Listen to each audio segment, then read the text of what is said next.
Best served cold. Best served cold. Best served cold. Best served cold. Best served cold. Best served cold. Best served cold. Best served cold.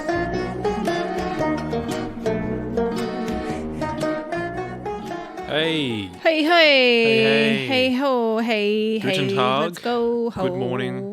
Good afternoon. We. I don't know what I'm doing. Okay. You may think that you've stumbled onto a new podcast because of our Brand swanky new intro. new intro. Ooh. Fear not, it is the same mess Same and old. general shenanigans that you Yep. are used to. Of course. Welcome to another Welcome. episode of Best Served Cold. Sorry, that was the weirdest intro ever. I think my brain stopped working. That's okay. The True Crime Podcast where we drink wine and talk about crime. I'm one of your excellent co-hosts, Laura Elise, and I now come with a brand new recipe that tastes nothing like the original. Nice. And I am your other co-host, Tama, and I put the mental in fundamental. Hey, nice. Very nice. Welcome to a new week, a new intro, and just sort of new things in general for the show, I guess. Fingers crossed, if I have managed to get everything done in time, our Patreon has launched. Yeah. If We're not, trying a new thing where we're now actually, we're trying to be more organized and we're recording a week in Ahead. advance. Yeah. So hello from the past. Hello. Normally we would record the night before the episode went live, which meant if something went wrong on the night or if one of Yeah, us it was was unwell, the whole episode was not going to happen. Kind of screwed, yeah. So we're now recording a week behind, which gives us a little bit of wiggle room if something goes awry. But it also means I have to talk about things in the future and commit to things in the future and then make sure they're actually done. Yes. Which is actually a great way to hold myself accountable. Yeah. So, fingers crossed, if everything has gone according to plan, our Patreon has now launched. If you don't see it on our social medias, it's because I have let you all down and I've not got it done in time. But fingers crossed, it's all launched and all the information will be on our social medias. Speaking of which, if you want to follow us on social media, at the BSC Podcast on Facebook, TikTok, Twitter, Instagram, that's all. That's it. That's all of them. And YouTube. And YouTube. All our episodes now go on YouTube as well. Yeah. And it's all the BSC Podcast for nice continuity. Yeah, so we're just... I think maybe we'll leave all the little bits to talk about at the end. Yeah, like we're just doing a different sort of schedule, and I guess we'll talk about it more after the show. Yeah. Don't forget, if you haven't already, to chuck us a review on Yep. anything you can review us on. We'd course. very much appreciate it. Yep. Share it with your friends. Tell everyone to listen to it. Tell your 'cause- neighbour. Yeah. Shake hands with them. Introduce yourself. Or don't. Just go up to random strangers and tell them to listen to the podcast. you Yeah. know. See what happens. See what happens. Yeah. You might make new friends. There you go. All right, All right. Tama, it's your turn to go first Yeah. this week. So I got a big one. Take it away. I got a big one for this week. So you remember a particular phenomenon that happened in the year of 2017? You remember 2017 before pandemic and the simple times when Simpler times. things happened, it was really crazy, and now it feels sort of like when something crazy happens, it's like, all right, well, fucking what else? Hello, Toffee. We've just been joined by our cat Toffee, who wants to say something. Anyway, so 2017 was, of course, the year that Fyre Festival happened. Yes. We all remember Fyre Festival, either because we saw the the Netflix series or Hulu series, or we just saw it all over Twitter because it was a phenomenon at the time. So initially, Fyre Festival was meant to be this like luxurious island getaway festival with celebrity guests, live music, like villas, resorts. The festival was founded by Billy McFarlane, who was known for starting the company Magnesis using $1.5 million worth of investor funding, aiming at creating a exclusive black card, kind of like an Amex, I guess, but with like social perks such as club memberships, and it was targeted towards millennials who were, I guess, had a large status and presence in certain big cities like LA and whatnot. So together with the rapper Ja Rule, they originate the idea for Fyre Festival, which is just what I said before, an island getaway with music. And the whole idea was to promote this festival to coincide with their new Fyre music booking app. And this is something that I actually didn't know. The booking app was for musicians, allowing organizers, like festival organizers and show organizers, to directly book with musicians themselves. And this happened because for a festival, I believe, that Billy was working on, he tried to contact Ja Rule and was rejected 3 times by his team. And when Billy asked Ja Rule why that was, he had no idea. Right. So they conceptualized this idea to just go directly to the musician themselves, which is, I mean, a great idea. A lot of stuff gets lost in translation with organizers and people in between. Sometimes they don't even get offers Yeah. given to and the then person you don't have indirectly. to like have a booking agent involved. Exactly, and- yeah, which I wholeheartedly agree with. So, as I said, the conceptualized idea was a luxurious island getaway festival hosted in the Bahamas, something that was really unique and honestly had not been done before. And they had planned to host the festival in Norman's Key, which is an island in the Bahamas. Now, this island is notorious for being previously owned by the famous drug lord Pablo Escobar. We've actually done an episode on Pablo Escobar as well, so We have. definitely go check that episode out. The important thing to mention here is that Billy was an entrepreneur and he was very good at what he did, and Ja Rule had been in the music industry for years. However, none of them had ever done anything like this, not in scale nor magnitude, and period, they just haven't worked on a festival ever before in their lives. This was the first time they were ever going to host a music festival, and they were doing it in a deserted island in the Bahamas. So already this idea is kind of fucked since Jump Street. Yeah. So in any typical music festival, it's fairly standard for the festival organizers to start planning and prepping everything about 12 months out from the festival date. Billy and Ja Rule gave their crew 8 weeks to prepare the entire thing. Love that. This includes flights, accommodation, food, catering, music equipment, stages, talent, etc. And just to reiterate, this is on a fucking isolated island.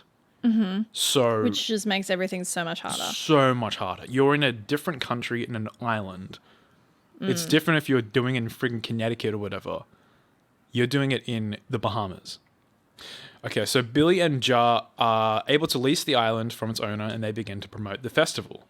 The festival is organized to take place on the weekend of the 28th to the 29th of April in 2017, as well as the weekend of the 5th and 6th of May. To promote the festival, they create a promotional video featuring several well-known models and influencers. This included Bella Hadid and Emily Ratajkowski. These models and influencers, as well as several other notable influencers like Kendall Jenner and Hailey Baldwin, would further promote the festival by posting an orange square on their Instagram feed. I remember when this happened. Yes. And the caption would say something like, "Can't wait for Fyre Festival, woo, hashtag Fyre Festival, tag the account." Yeah. Big thing, right? I mean, it's Kendall Jenner, of course, it's going to spread like wildfire from there. Now, what wasn't initially known was that the influencers and models were actually paid to promote the festival this way, but they had to act like they were just keen to come to the festival and like, oh man, I'm really excited. Like I've been invited to a festival. I'm like, whatever. Yeah. But they'd actually been paid for this entire strategy. So obviously with this social media campaign, Fyre Festival goes completely viral, and all these well-known celebrities are talking about it, so it just completely spreads. For just the orange square posted on her feed, Kendall Jenner was paid $275,000 just for that insane. one post. Yeah. So naturally, people see these celebrities posting on their feeds and rightly assume, like, damn, these people I'm fans of. They're going to this festival. I should definitely go there and meet them and rub shoulders with celebrities. Yeah. Hell yeah. So people start booking their tickets.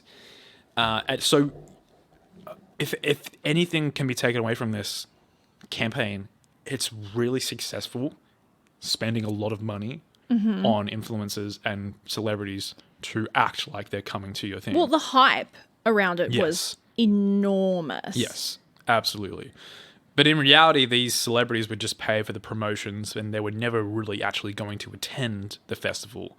But this was intentionally kept under wraps. Yeah. Another big draw to the festival, is the name drop of the island once being owned by Pablo Escobar. Now, one of the conditions of the lease for the island was that the owner told them that they were not allowed to advertise in any way whatsoever the island was once owned by Pablo Escobar. But as we know now, they fully pushed that shit. The very first promo literally saying, once owned by Pablo Escobar. Yeah, like, wasn't the part of their whole thing like party like Pablo? Pablo, yeah. Cocaine, whatever. Yeah. So immediately after seeing this, the owner of the company cancels the lease and kicks Billy off the island. And this is just 6 weeks out of the festival date.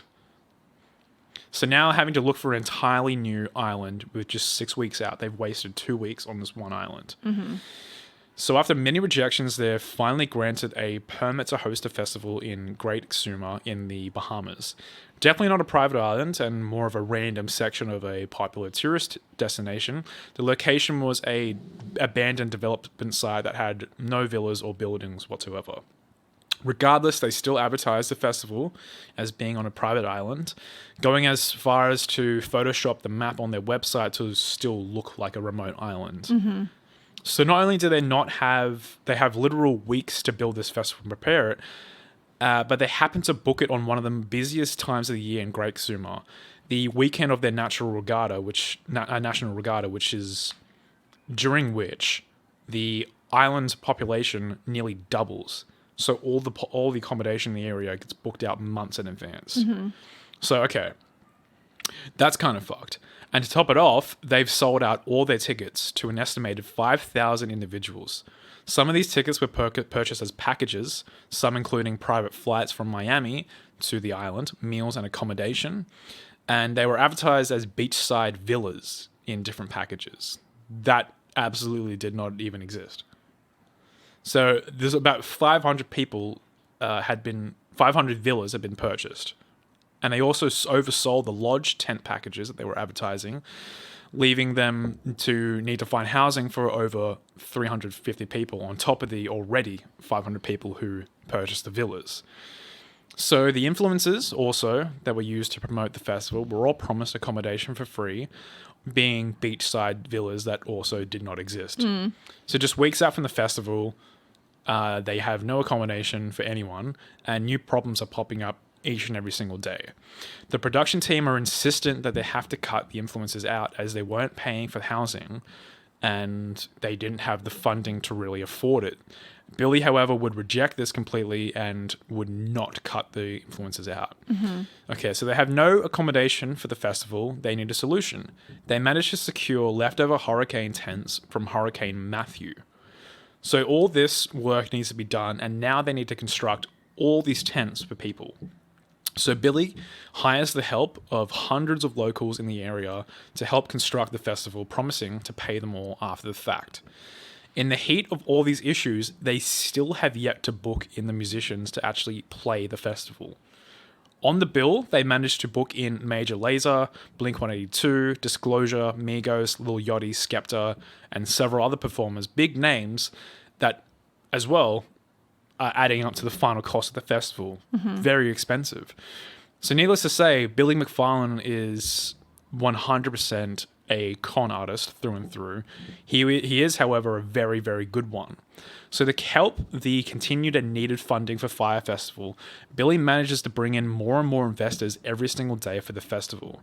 He had an interview on Jordan Harbinger's podcast where he said leading up to the festival, he would wake up every day, send out payments that needed to be wired that day, with bank wires generally closing at 4 p.m. So at some point, he was literally waking up, spending hours finding $3 million, and then having to wire that $3 million before the banks close.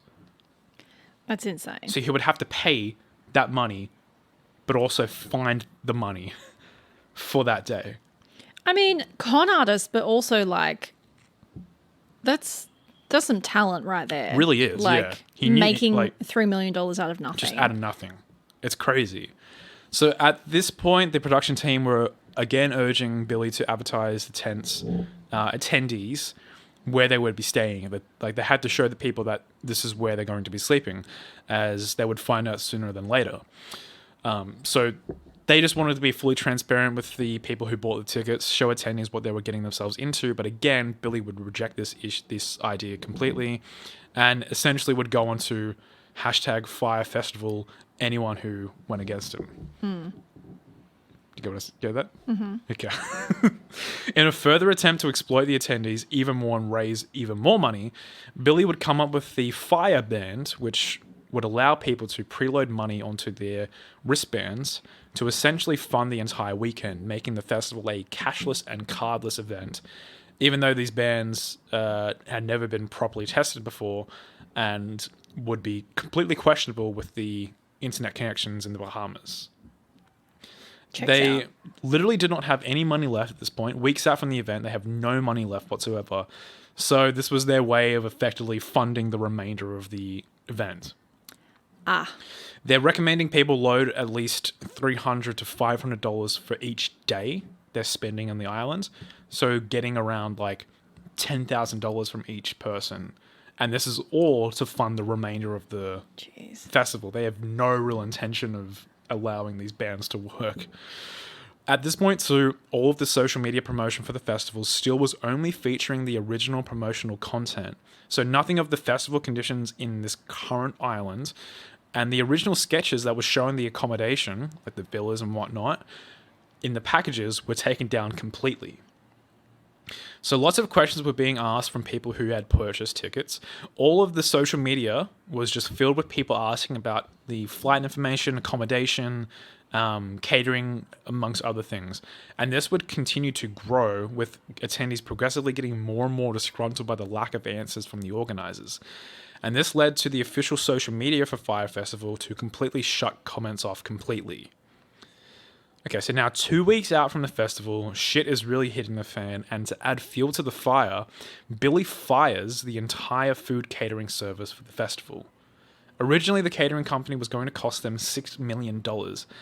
At this point, though, they only had $1 million left in the budget, so he cut costs where he could. Yeah. Time and time again, the production team were telling Billy that the festival could not proceed and it needed to be cancelled, but of course he would not listen. Just a week before the festival, they were able to secure a different catering company for the event.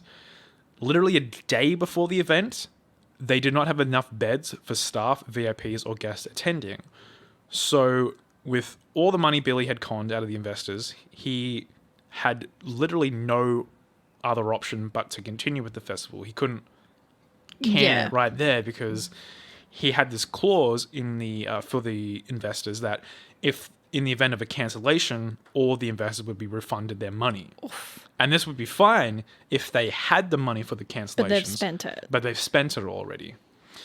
So still a day before the festival, Blink-182 pull out Fyre Festival, stating they did not have what they would need to provide a quality performance for their fans. Now, the already unfinished site for the campsite and the festival was further put under stress when the night before the festival, a giant storm hit the island, resulting in all the mattresses in the tents getting soaked. This, as well, affected the carpets in the tents, so everything was soaked. The morning hits of the 28th of April, and guests start flying in from Miami. Instead of bringing all the guests right to the campsite, Billy instead redirects them all to a nearby beach restaurant to give them more time to rebuild the tents from the storm damage. The guests were kept here for about 6 hours, where they were just drinking and hanging out and given drinks. Some people are growing impatient, asking the restaurant workers where their luggage is, when they're going to get to the campsite, and of course, they're just regular restaurant workers. But the workers have no idea. They're just restaurant workers. They have no clue. Eventually, the buses take them back to the campsite, and everyone is fucking shook at the supposed luxury villa. It's just seas of tents, and insert the plethora of videos that people upload on the internet of them coming over the hill into to see the tents and just literally being shook.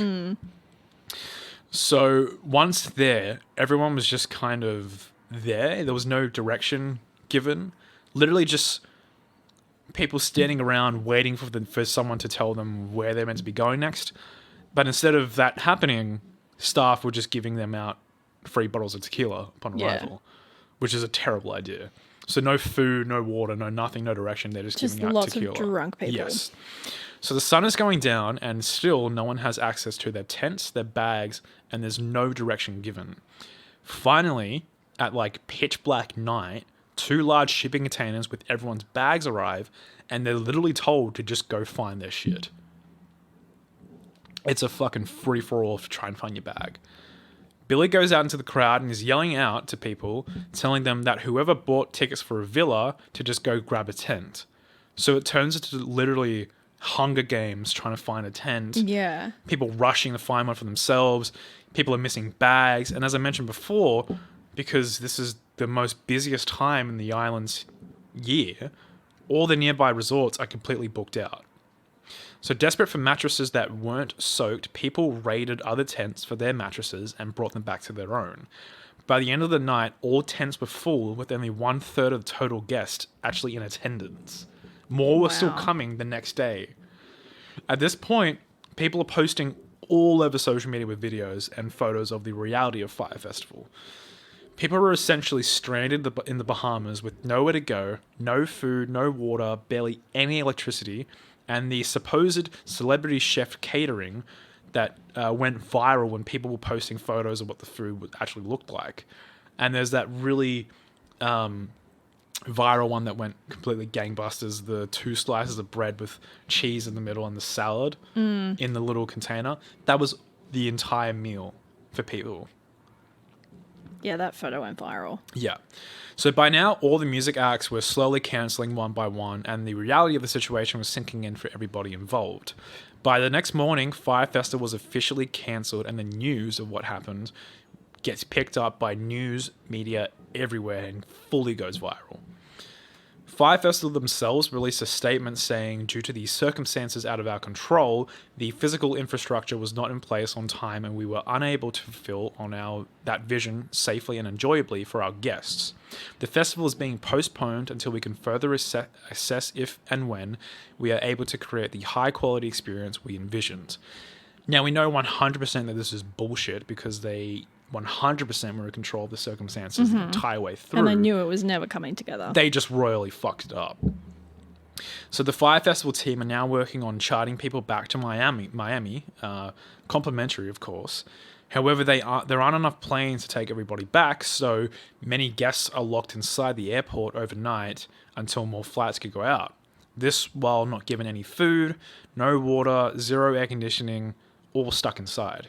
And keep in mind too, Fyre Festival was a completely cashless and cardless festival, meaning people didn't even have money to book taxis or get food or afford any amenities. Nothing.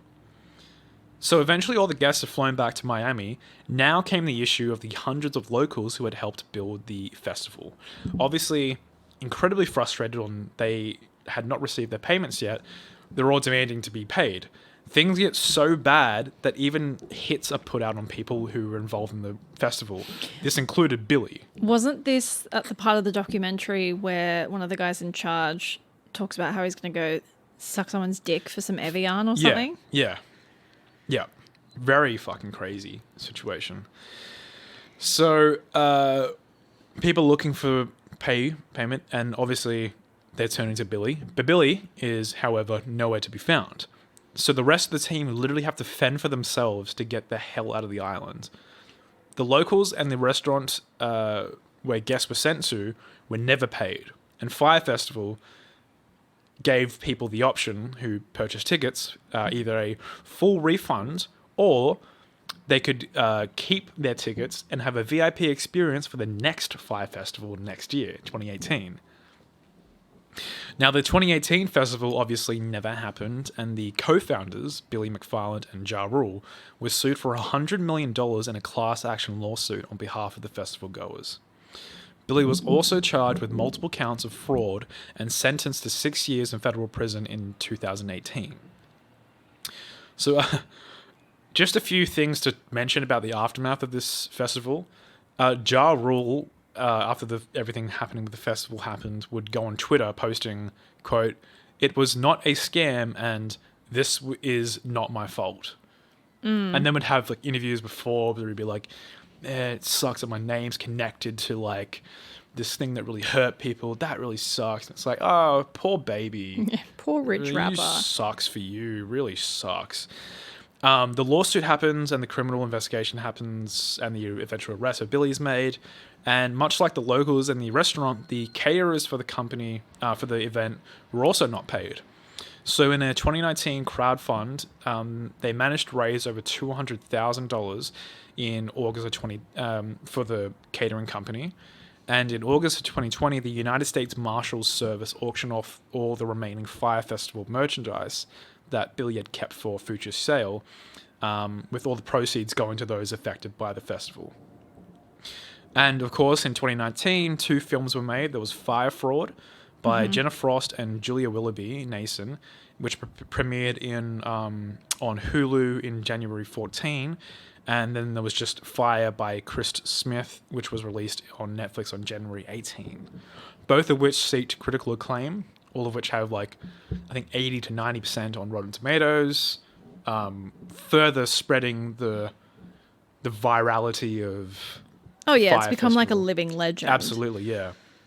But the documentary is just completely cemented in history forever. I feel like people had heard about it, but not a lot of people knew about what happens. Like they saw the photos and the news coverage and whatnot. The festival fully put everything in perspective. What was happening? Yeah, step well, the by step. documentary like really went into the lead up to it as well. Yeah. I think, yeah. And the perspective from the staff members and whatnot. But yeah, that is the phenomenon of Fyre Festival. And, Very nice. It's insane. Like things happen nowadays where there's like a similar sort of connotation, like things aren't properly prepared for, and literally it's become like the next Woodstock. Yeah. You know, it's like people comparing it, calling it the next Fyre Festival, that kind of thing. Yeah, crazy. It's incredible. Crazy. Yeah. Crazy times. Well done, Tama. That was Thank a you. good story. Yeah. I liked that. We're going to take a wee little break, A little break. and then we'll be back for my part.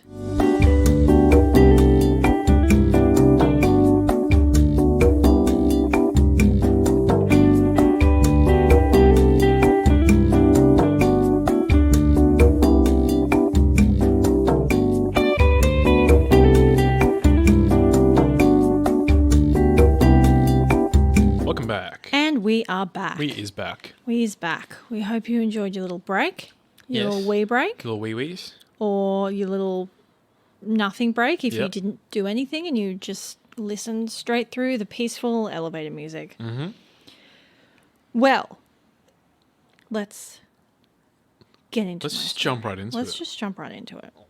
So I'm going to be talking about a topic that I've always, like, it's always been sort of something that I've known about, and it's one of those like weird, I guess, well, it's not an urban legend because it's real, but one of those things, especially for us here in Australia, that you hear about and you're like, wow, that's kind of crazy. And then it has sort of recently become a bit more of a big deal because Paris Hilton talked about it in her YouTube documentary, and it's also kind of blowing up on TikTok at the moment. There is like an ongoing social media campaign called like #BreakingCodeSilence. Yep. As far as I can tell, this is not a thing in Australia or any other country, at least not in the same huge way it is in the States. There is a enormous industry which centers around, quote, troubled teens. So if you've never heard of these things before, like I said, really big in the States. So they're essentially schools or camps or detention centers where parents can have their children sent to help them with problems, you know, ranging from like full-blown addiction to, you know, simply teens who have, quote, like attitude problems. From my research, a lot of them appear deeply rooted in the Christian church and like evangelical beliefs. Some of them operate in much healthier ways with, you know, animal therapy, exercise, being outdoors, and there are some that seem to genuinely have the kids' well-being at the center of what they do, and kids actually walk away having good experiences from them. Yeah, Others do not. Obviously, those are the ones we're going to be talking about.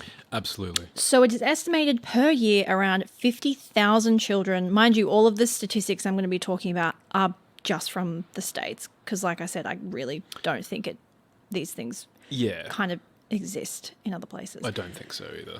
So around 50,000 children are admitted to these programs against their will per year.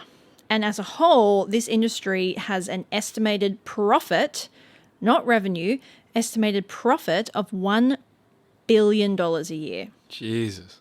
which is nuts. That's insane. So in the United States, children do not have what's called medical autonomy in the same way that a lot of other countries do. It does, from what I understand, kind of within the United States, vary state to state. Yeah. But generally speaking, children don't have medical autonomy, which means parents can simply sign on the dotted line and these kids have absolutely no say in what happens to them. So the largest umbrella organization for what these wilderness programs are called in the US is the National Association of Therapeutic Schools and Programs. Now, they describe themselves as, per their website, the National Association of Therapeutic Schools and Programs is the largest not-for-profit membership association in the US dedicated to residential treatment centers, therapeutic boarding schools, and wilderness therapy programs. So basically, it's like one big thing where you can register your particular school and then parents can like have one big database of all these places. Right. Now, an instant red flag when you go onto their website and you go into the who are we part, they have a bunch of different things that they go out of their way to be like, oops, we're doing some things different now, because obviously they've come under fire, Of course, in a yeah. huge way. So they split these things that they've changed about how they run and how the schools that are associated with them run as, you know, before and now, as in like, before I used to eat chocolate for breakfast and now I eat salads. So the biggest red flag for me was this section, which is the licensed therapists and treatment plans. That's the subheading. So before, no requirement for licensed therapists or clinicians to oversee treatment in therapeutic schools or programs. No license requirements. None. You can just be like, yeah, I'm going to start a reform school. And they're like, cool, good on you. Great. Fantastic. Now, therapeutic services are required to be overseen by a qualified clinician. Clinican. Clint Eastwood. Clint Eastwood? Yeah. A qualified Clint Eastwood. How do you say that word? Clinician. Clinician? Yeah, like a Clinician. clinic-ition. Clinician. Yeah. I'm saying that right? Yeah, I believe so. I'm just going to... I don't know. All therapists employed at NATSAP programs must be licensed. A program who employs only non-licensed therapists is not eligible to become an NATSAP member. Okay. Not to say there are any laws that ensure that these schools have to have licensed people, because you can literally just start your own reform school. There are no laws. Yeah. Or the laws vary very much state to state in the US. But if you've got a mate who's qualified to like overlook something. Yeah, these can just things are come like the by. Wild West. Yeah. There are no laws or rules really about them at all. You're like, hey Dave, you're registered. You want to come over and check my reform school? Yeah. Yeah, looks good to me. So Yeah. before, this association was essentially just letting anyone start a reform school, anyone literally abduct children in the middle of the night Yep. and just take them into the desert and keep them there against their will for Can't months see on anything end. wrong with that. Many states don't require background checks for staff, which you would think working with children, Yeah. that's the first thing you do. Fucking And there first have thing. been multiple investigations into sexual abuse and arrests for sexual assault at teen residential and wilderness programs. Big surprise. Okay, so a rundown of these wilderness ones is essentially parents who are at their wits' end will contact these programs who, by the way, charge exorbitant fees up to $10,000 a month. Sheesh. The camps will send people who will basically abduct children from their home at night. So there's the wilderness programs, and then there's a whole other sub-genre of companies whose one job is to transport these kids. So they will Fantastic. literally hire goons to come to these kids' houses, abduct them, take them to the airport, put them on the plane, and then drive them out to these programs that are in the middle of the desert in like Utah. Wow. So programs differ in intensity and duration, although typically they involve activities such as like hiking and learning wilderness skills. At one of them, which is called Redcliffe, staff teach students how to make fires using only materials gathered from the wild, a seemingly simple task that actually can take weeks to master. Most teens admitted to wilderness programs are there for a few months, although some stay as long as 2 years. So in an article that Vox did with one of the survivors of these camps, the interviewee described being taken as this. So this is his exact words. I've only been home for a few hours when 2 strangers open the bedroom door. It is 6 a.m, but the disturbance doesn't wake me. I'm awake already. I don't know for how long, minutes or seconds. They are standing in the doorway, 2 men, each of them alone more than big enough to move me on my own. One of them speaking, kind already, hey, let's go. My parents are gone. There's an SUV in the driveway. One of the men, transporters, I'll later learn they're called, asked me how old I am. I am indifferent in the SUV, one transporter up front, the other in the back beside me. One highway east, one south out of the valley. I am indifferent in the parking lot at LAX and in the terminal and through security. A TSA officer nods when one of the escorts shows her a pass in lieu of a ticket. He's not flying, but both have them. They've got to guard me until boarding. I wait for the agent to ask what the hell is going on, but she just nods. Evidently, I am the only party that has not consented to this abduction. So these camps are highly unregulated and almost impossible to get true numbers on how many of them there are because, like I said, there's really no laws. They're kind of flying under the radar. Basically. Yeah. So one of the big ones that I'm going to talk about, which is now shut down but ran for literally 40 years through the 1990s, is Freedom Village, USA. So after 40 years in operation, finally, very recently in 2019, the camp was closed because of financial allegations, not because of any of the multiple allegations of abuse. And any remaining students were sent back home. Freedom Village had relied on an evangelical regime and curriculum and had been hounded by allegations of financial mismanagement and the misuse of millions of dollars of donations, as well as their poor treatment of the children who attended the camp. Freedom Village worked on a very Bible-heavy, chore-heavy framework and would give kids infringements for very, very small things that could often be essentially made up by the individual counselors on the spot. Punishment for which could be, something like chopping and carrying wood for hours on end in the freezing cold. They also encouraged an environment where, to avoid getting in trouble and to move up through the ranks. So basically when you come into these camps, you start at like rank 1 or level 1, and the more, quote, good things you do, the higher up in the ranks you go. And if you get to a particular rank, then you get to go home. Mm-hmm. So they would encourage kids to dob on other kids to A, not get themselves in trouble, and B, get like points to move up through this rank system. Right. In an interview which was aired in the 90s, one of the pastors who ran Freedom Village asked the kids, "Do we beat you? Don't get me wrong, I'd like to a couple of times." Ah, Oh, it's so funny. that's so funny. Another camp, whose name I could not locate, became involved in a scandal again in the 90s when in May 1990, a 15-year-old girl who was enrolled in a 9-week wilderness program, although the program claimed that all the counselors were highly trained survival experts, they were not. And they didn't recognize some of the very basic signs of dehydration when this young girl began complaining of blurred vision, stumbling and vomiting water 3 days into a hike. According to police documents, on the 5th day and after nearly 2 days of incredibly serious symptoms of dehydration, the teenage girl finally collapsed and became unresponsive, at which point counselors attempted to signal for help using a fire because they were not equipped with radios. Police documents state that the victim lay dead on a dirt road for 18 hours before rescuers arrived. Jesus. Yeah, of course, these fucking experts. The owner of this camp did close this particular camp down, but in a very common act, simply relocated and opened a different camp in a different state. That's the issue with not fucking regulating these things. Yeah. They can just open up a new one. Another school which has come under fire is Sorensen's Ranch School, which could lose its license for forcing kids to chop wood, shovel manure, or walk for hours on end as punishment. Officials with the Utah Office of Licensing say that 2 years ago, Sorensen's ranch school, based in the central Utah town of Kurashim, said it would stop using what it called mountain camp.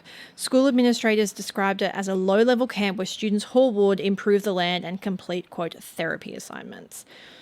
Sorensen's ranch didn't stop doing these things, and so the state of Utah issued them with a notice of agency action.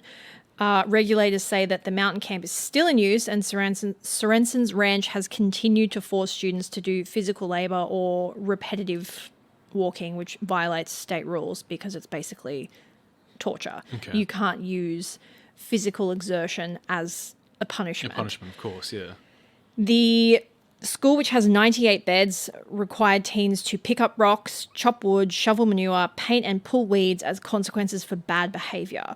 Regulators say that Sorensen's ranch school, said that they told Sorensen's ranch school several times that this practice violates Utah's rules, where, as I said, physical labour can't be used as a punishment for negative behaviour. So a lot of these places function off a regime of punishment, and this is kind of what's gone recently viral on TikTok is survivors coming out of these camps talking about what sort of punishments they're given.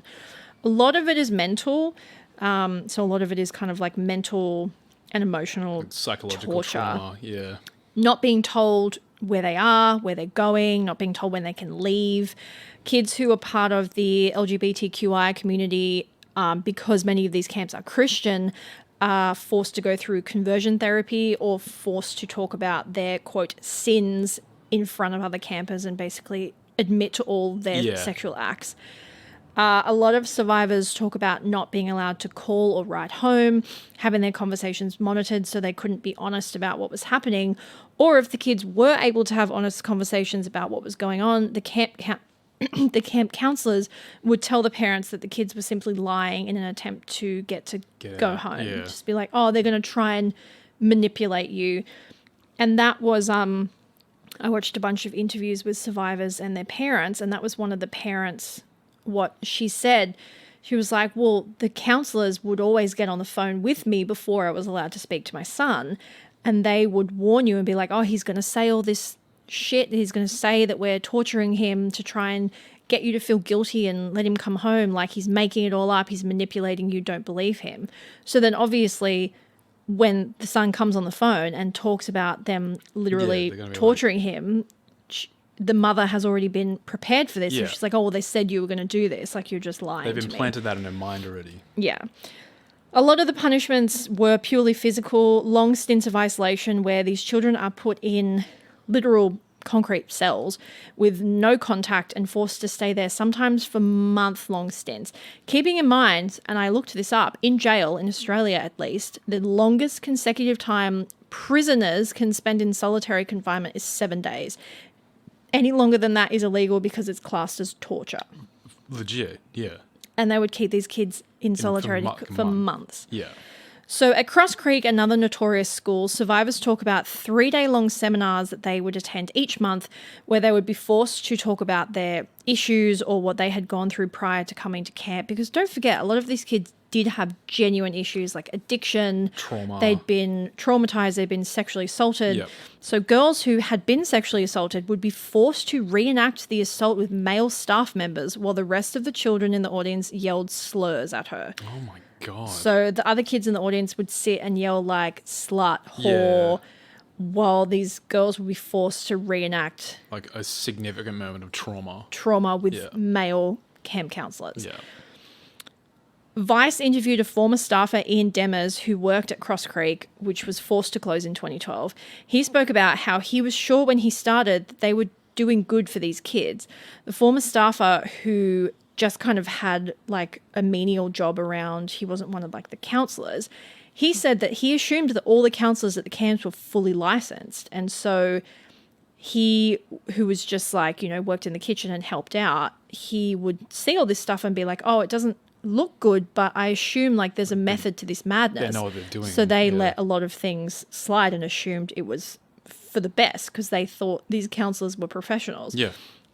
Another infamous reform school, Turnabout Ranch, which has been put in the spotlight multiple times as it's been the preferred last-ditch attempt used by Dr. Phil for troubled teens. So Bad Baby or Danielle Bregoli or the Cash Me Outside, How About That Girl was sent there by Dr. Phil and has since come out on her YouTube channel in support of another girl, Hannah Archuleta, who was 17 years old when she was brought to Turnabout Ranch in October 19 by Dr. Phil. Yeah. She claims she was sexually assaulted by a male staff member 10 days after her arrival, but she didn't report the incident at the time because she would be punished for it. Yes. So Bregoli has come out supporting Hannah, and she's also discussed multiple other incidents of poor behaviour by counsellors, such as what they called reflection, where kids would be forced to walk around in circles for hours on end in a horse pen, like out in the cold, or denied like food or basic creature comforts like warm clothes or a bed. Yeah. While Bregoli was at Turnabout Ranch, one of the kids, Clay Brewer, who had been sent there due to drug addiction and was 17 at the time, actually ended up attacking and killing one of the older counselors, Jimmy Woolsey. And it was said that this attack was provoked because Clay was trying to escape the ranch. Multiple kids witnessed the attack firsthand and were forbidden to discuss it amongst themselves or to, their parents when they spoke to them. Yeah. So the laws are slowly starting to change, with Utah a state with one of the largest collections of these reform schools, with over about 100 just within that state, attempting to bring in laws that place more stringent controls on these schools, as well as enforcing visits to ensure the schools are not mistreating students. But basically, a lot of people are saying it's very unlikely that anything drastic is going to change, purely because these schools bring in so much money.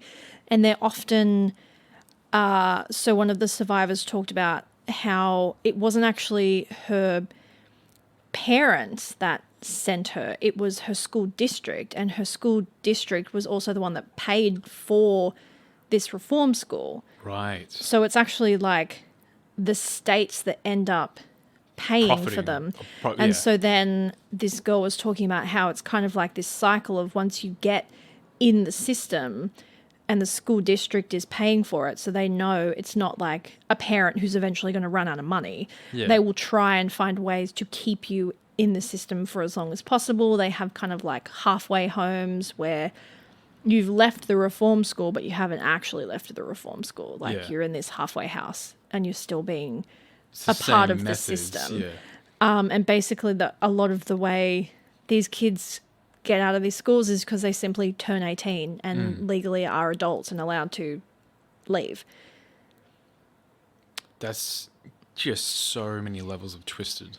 It is, and it's insane because like I said, it's something that I've like kind of known about and known that it existed for a while, but I didn't know it was a $1 billion industry. Like that's an enormous amount of money. Add up though, like just the level of corruption within like state level educational systems as well. And you throw in, and not to like, not to insult anyone, but you throw in religious instances there. Yeah. Lots of corruption, lots of greediness with religion. That's just a general fact. That's a 100% factor in all of this.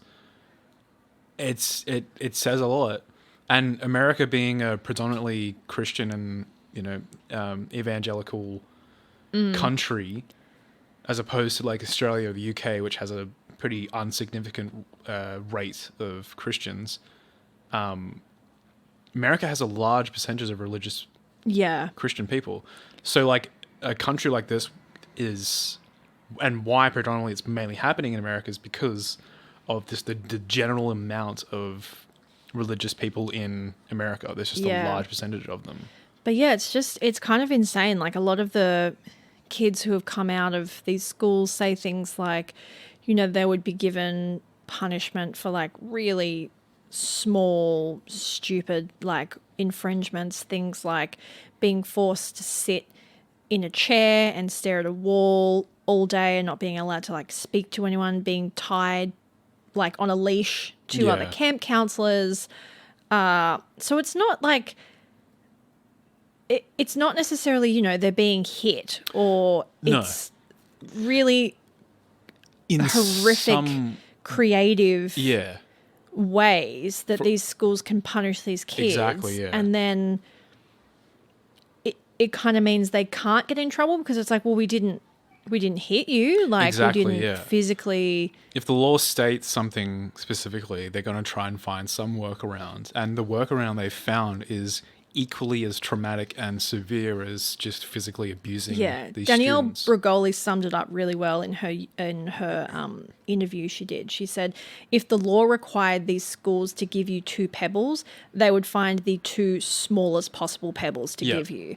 Like, they would just find a way to either get around the law or fulfill it in the most minuscule way. minimal, basic way they could possibly do it. Yeah. So, yeah, those are the wilderness schools, or the troubled teens industry, as it's starting to become And known it's as. genuinely like, it does that whole statement of like, nothing's really going to happen from it. Like, that makes sense. It makes so much money. Think about all the shit that has happened with Hillsong, and like Hillsong is still as popular as it is today. Well, just in Utah alone, there's an estimated over 100 schools, and the industry employs almost 6,000 people. Jesus. And that's one state. That's one state alone. And then you have, in different states, just different things happening. You have the police in those states looking after things and not knowing what's happening in this state. That's kind of the craziest thing about the fractured states of America.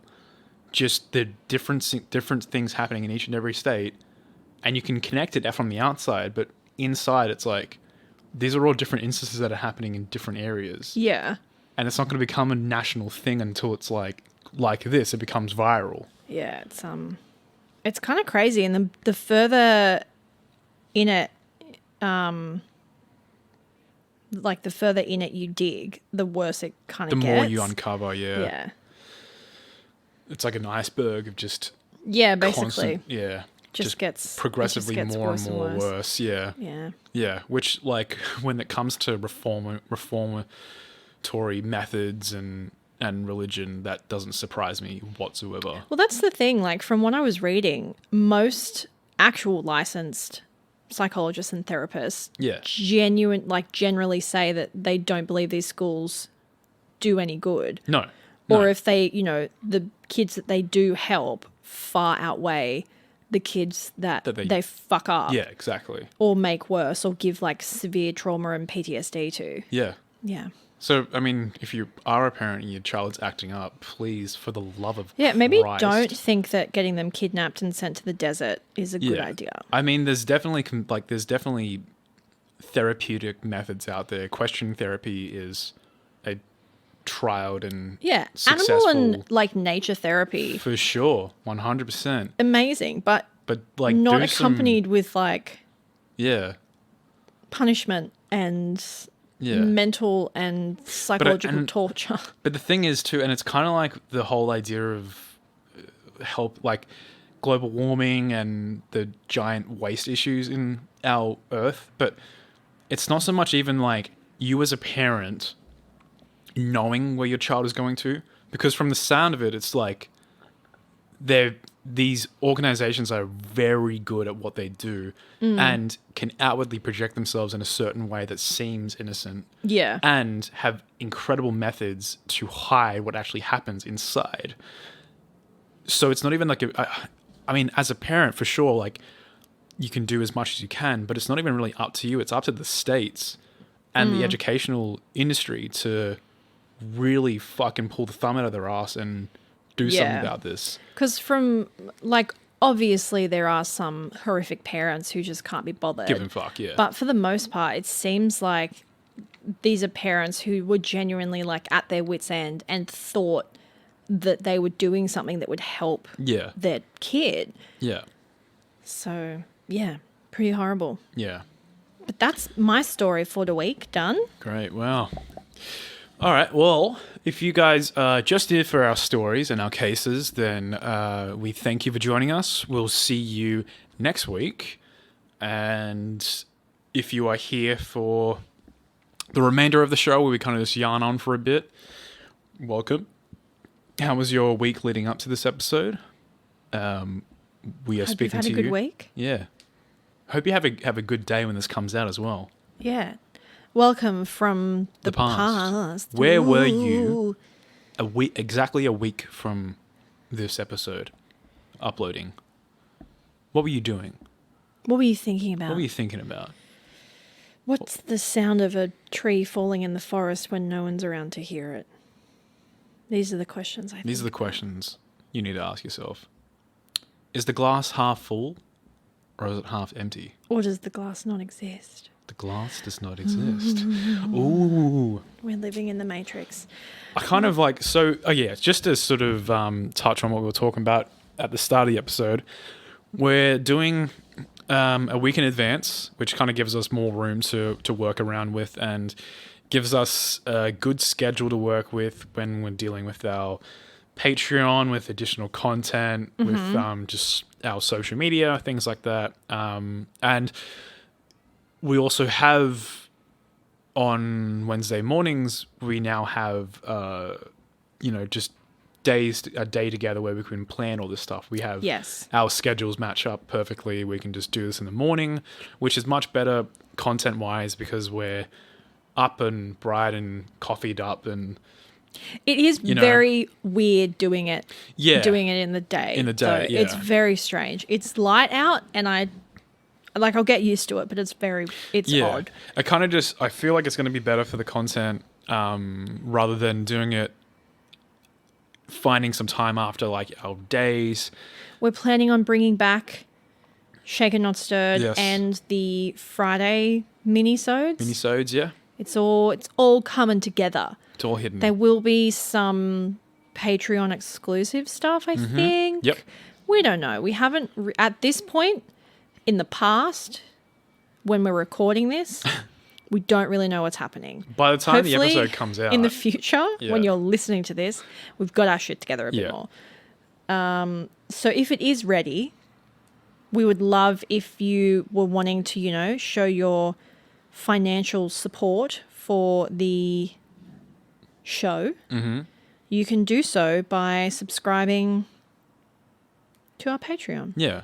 It kind of just like also furthers to legitimize the show and incentivizes us to, I guess, treat it more seriously, if that makes sense. Not that we don't already, but when you have just your day-to-day schedule and you have your week by week, your month by month, it sort of feels like a passion project. And it is definitely a passion project, but like legitimizing it just sort of takes it to the next level. Yeah. And it's a very interesting and fun direction for the show to become Get a bit more serious Yeah. about it. But it will always be what trashy. it is. Yeah. Even if we get a little bit more organized, it will Yeah. always be a bit of a hot mess. Yes. Because That's just who we are. it's who we are. Yeah. That's why It's you who we are at subscribe. our core. Yeah. I thought you were about to say something. No, I was thinking. You did the whole like. No, I was just thinking. I was inhaling because I was contemplating life, Yeah, of course. Aren't we all? Aren't we all contemplating life? pretty much. Yeah. So let us know also how you guys have been finding these cases that we've been covering. They're a bit Less different. crimey. Oh, I guess they're not. Still kind of crimey. They're still pretty crimey. 100% crimey. But also just not as, not as murdery, I Yeah. guess. Although mine still included a little bit of a murder. Yeah, yours did. Definitely didn't include a murder. A little bit. Yeah. Not to say we won't cover like true crime stuff ever again, because we definitely will. Oh, we definitely will. Yeah. We've got to It's- go back to our roots. Yeah, it's just there's so much like interesting stuff to talk about and things that I think would make for a good episode. Nice to talk about, like things you guys can reach out to us and like give your thoughts on, give us suggestions on stuff to do. Like it just sort of makes it a lot more of an interesting show Yeah, to I think work so. directly with you guys, because I feel like at the end of the day it's like it's a fun show for us to do, but it's also for you guys listening, and it's fun to interact with you guys directly and have you guys involved in the show. And that's something that we're probably going to explore more in our Patreon as well. for Patreon Figure out subscribers. how to Yeah, you have guys some more will interaction. also be in some sort of way directly involved with the show as well. Yeah. So that'd be really It's fun. going to be good. It's going to Yeah. be fun. What else has been happening this week? Um, Not a whole lot. it's just been a pretty stock standard week. Just been planning out everything. We have D&D tonight. We do. Which I'm very excited about. Yes. Uh, On the day of recording, we're going to a wedding on Saturday. Yes. That should be fun. Yep. I'm excited about that. And then for the people who keep asking, we're getting married in 3 months? I think about that. Yeah. Roughly 3 months? In August. Yeah. End of August. End of August. So May, June. Yeah, like 3 months, Yeah. 4 months. There you go. Yeah, what else? What else can we talk about? I don't have much to talk about today. Yeah. I mean, we're getting married. That's Exciting. exciting. Yeah. I have my suit fitting sometime soon. It better be sometime soon. Laura has her dress. I picked up my dress last week. Yes, that was very exciting. Yeah. It fits, which It is fits. good. Fantastic. Because I was worried it wouldn't fit. Yep. If it fits. If it fits, I sits. And yeah, I don't know. We haven't really worked out how we're going to tackle doing the show when we get married. I suppose we'll just like pre-record a couple Pre-record. episodes. Yeah. I don't know. Or maybe we'll take a break. Who knows? Who knows? Maybe we'll live stream the whole thing Oh, wouldn't that be on great? the BSC. For I'm our sure you would. Patreon exclusive. Patreon exclusive live streaming of our wedding. Yeah. You're welcome. Yeah, I don't know. I need to just stop inviting people. That's what I need to do. I keep making new friends and inviting more people, and the guest list is spiraling out of No, what we control. need to do is start kicking people out. But I don't want to kick anyone out. I like everyone that's invited, bar one person. Yeah. Eh, Yeah. eh. All right. Well, I really don't have much to discuss today. Yeah, I guess just, all we really have to say is just thank you guys very much for your continued support of the show. And thank you for sharing it around to your friends and your social media feeds. We are on social media, so we love interacting with you guys there. Thank you for reviewing the show. And if you're going to support us on Patreon, we very much thank you as well. It'll all go directly to our wedding fund, Literally. which is great. Every bit counts. Yeah. But it'll also like help the show going, which is probably actually where the money's going to go, just directly funding back into the show and making it. Yeah, maybe like some marketing. Yeah, I don't know. things like I that. don't really know. Marketing a podcast is weird because I Very feel weird. like there's not really. I don't know. Like, I don't know. I'm not a great marketer. If anyone listening to this is a marketer and wants to give me tips, would love that because I Yeah. don't know what I'm doing. Neither of us know what we're doing. Maybe we just need to like get a celebrity guest on the show.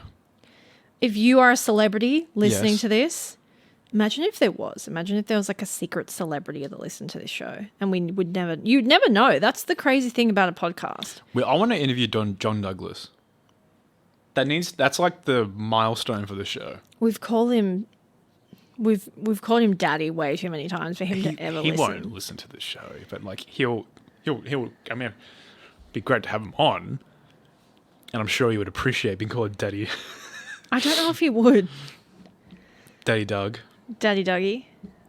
I think he would appreciate it. He's had such an amazing life. I know, it's He's fascinating. a fascinating character. I would love Maybe to we'll meet send him a letter.